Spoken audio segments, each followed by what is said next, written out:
Your next act, absolutely awesome. I'm so excited to have him down here. He has been living in Montreal, and for obvious reasons, he's not living there right now. So his loss is our gain, because I know you're going to love him. He's hilarious. He's a regular at the Comedy Nest up in Montreal. He's here for you right now. Give it up for Brad MacDonald, everybody. Brad MacDonald. Why you always in the mood? Fuck around like I'm brand new. I ain't trying to tell you what to do. Thanks for playing my signature song. So I'm a teacher. I teach Cégep in Montreal, and if you're wondering what that means, basically it means that I try not to let 17-year-olds hurt my feelings. That's my whole life. And they will do it to you, too. They will do it to you. I had this one student, and here's what she wrote on her student evaluations.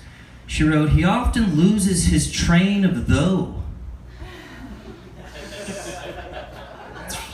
It's real constructive criticism there, right? Real food for though.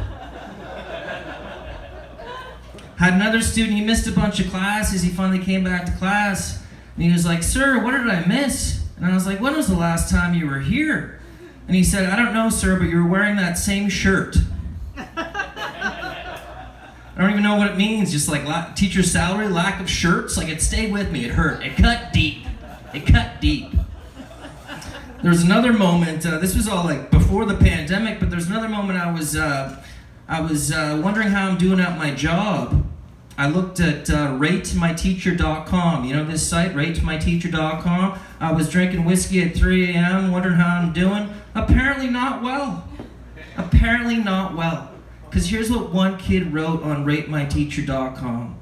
And I know the guy who wrote it, I know his name, I know his writing style, I know his attitude, I know his whole persona. And here's what he wrote. He wrote, "He's always sick, he's always tired, he always stinks." Wrote that online. You know? And I want to reply to it, but I can't reply as a teacher. I want to keep my job and my integrity. But what I could do is reply as as though I was a fellow student in the class who really enjoyed the class, you know?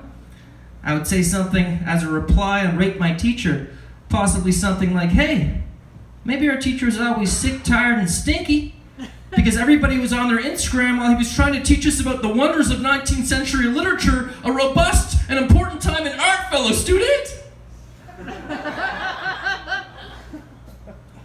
Furthermore, I noticed between "he's always sick, he's always tired, he always stinks," you put commas. You can't put commas in between independent clauses. That is known as a comma splice, which you would have known had you gone to our teacher's well-informed and well-organized writing workshop. Josh, you piece of shit! Why, Josh?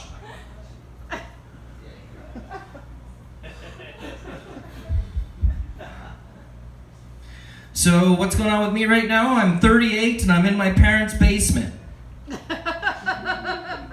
Doesn't even need a punchline. Doesn't even need more writing there. I am actually teaching, virtual teaching in my parents' basement because of the whole pandemic thing going on. It's been very interesting. How do you virtually teach? How do you actually connect with people on the other side of those cameras? It's very difficult, you know? There was one moment I was virtual teaching, and the problem is, while I'm on these cameras, I'm still in my parents' basement. I live in Montreal, I'm staying here.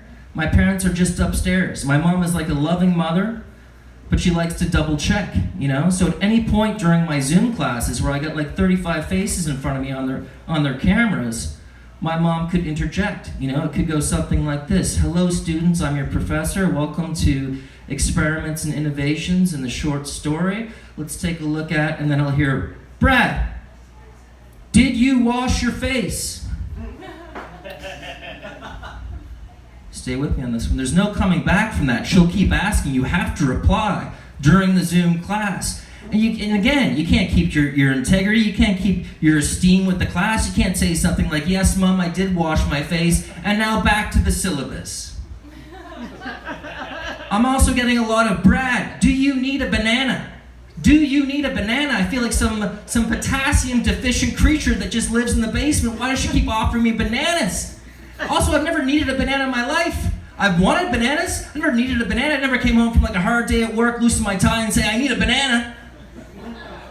You know? I told my friend about this. She said, well, I watched this movie Parasite. There was a guy living in the basement and they gave him bananas because his teeth were rotting and it was the only thing he could eat. And I thought, oh, that's very reassuring. Thank you.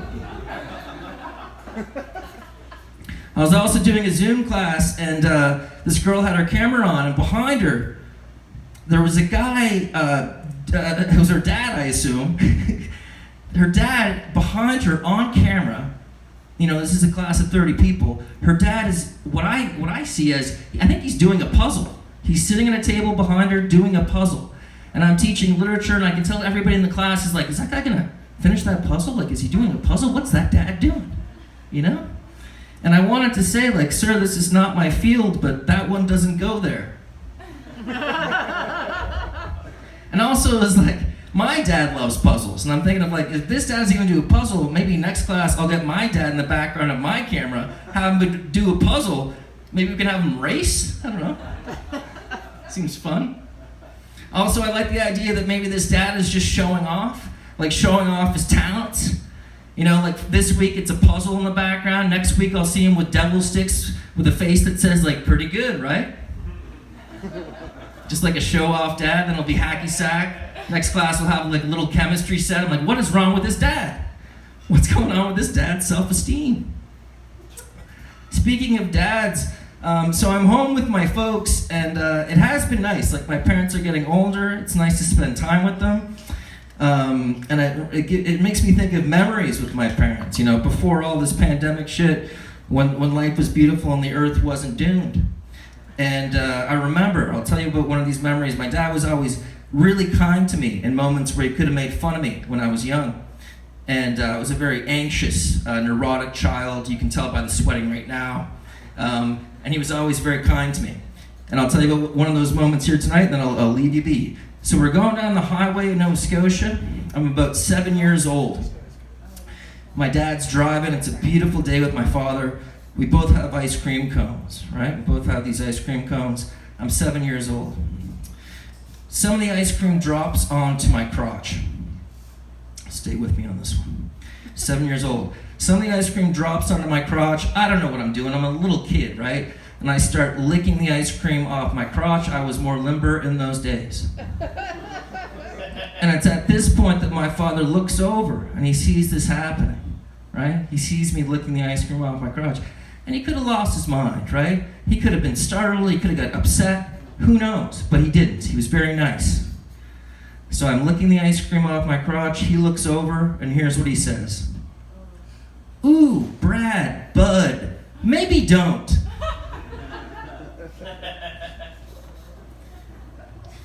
And I immediately pulled myself out of my crotch back into the arms of morality. It was very effective, very persuasive. What made it so persuasive? You know, what a perfect sentence structure. Ooh, Brad, Bud, maybe don't. You know? Why is it so persuasive? I think first off, it shows danger. Ooh.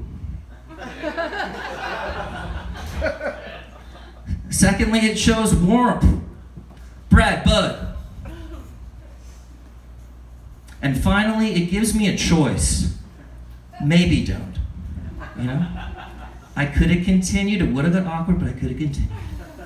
And to this day, I feel like you could stop wars with that sentence structure, you know? It's so persuasive, you could stop wars. Like, ooh, Kim Jong-un, supreme leader of North Korea and possible creator of nuclear Armageddon and the end of the world as we know it. Bud, maybe don't.